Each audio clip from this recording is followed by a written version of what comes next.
All right, let's go through some of this other stuff. Lamar Jackson in Baltimore, 3-0 now. They beat Atlanta. Most of us picked Atlanta to win.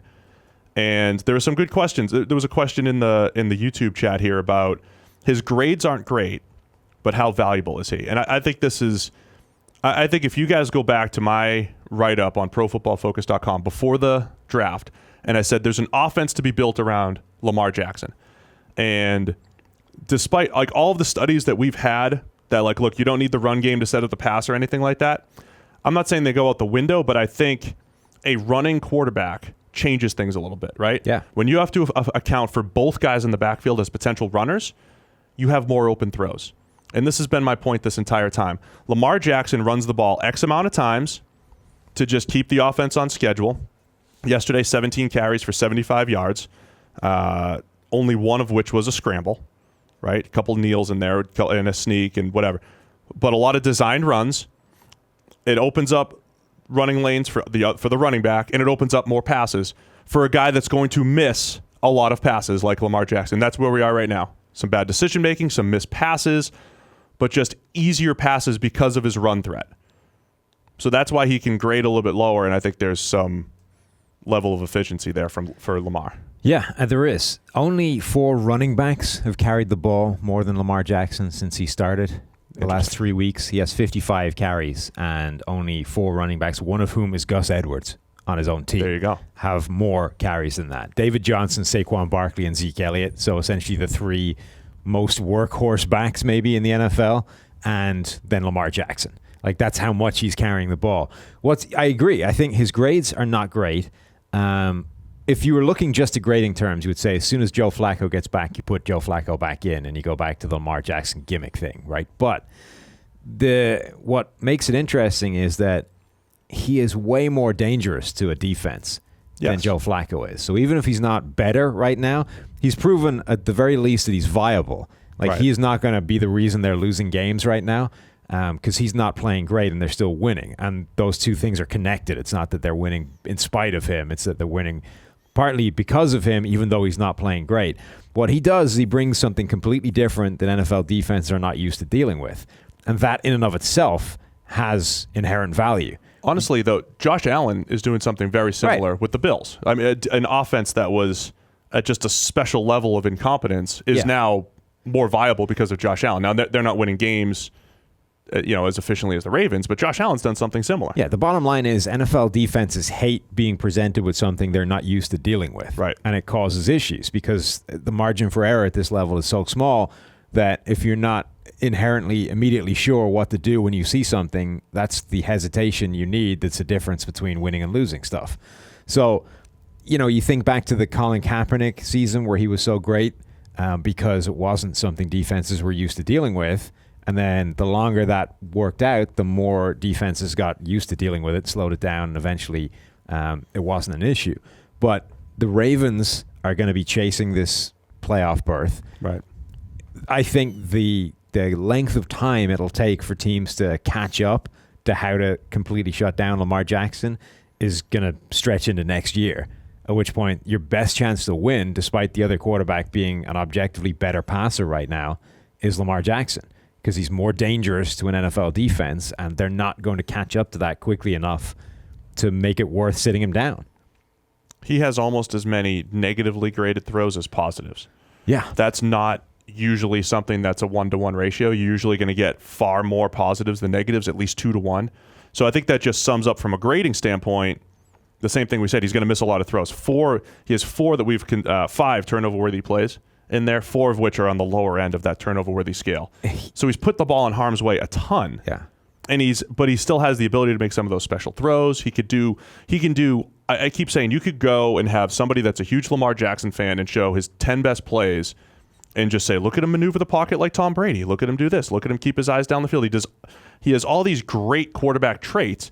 He still just misses way more throws than the average quarterback. So you just have to deal with that, knowing that there is a high end as well. There's a good side to it as well. Right. He's another fascinating case because he's not like these quarterbacks that are running quarterbacks that are bad passers. A lot of these guys are bad passers largely because they're running quarterbacks. Right. So what they do is they drop back, they take one read, and then they run.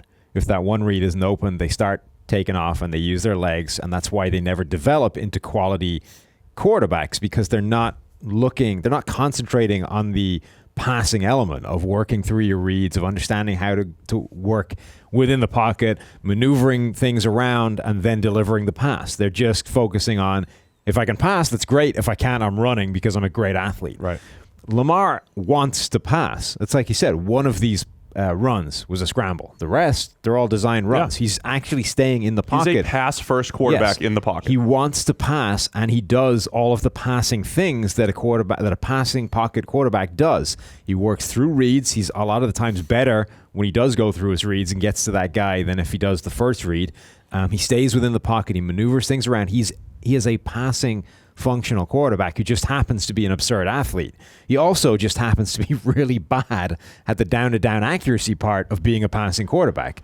So he does the things right, like the theory, the mechanics are okay, and then he just misses the throw, which is obviously not good, but the fact that he's doing those things in the first place makes him a different type of player than the traditional one read and take off kind of running quarterback. Let me sum it up real quickly. If he didn't have that special level of athleticism that you could build a run game around, he's one of the worst passing quarterbacks in the NFL. Yeah. And you don't even give him a shot.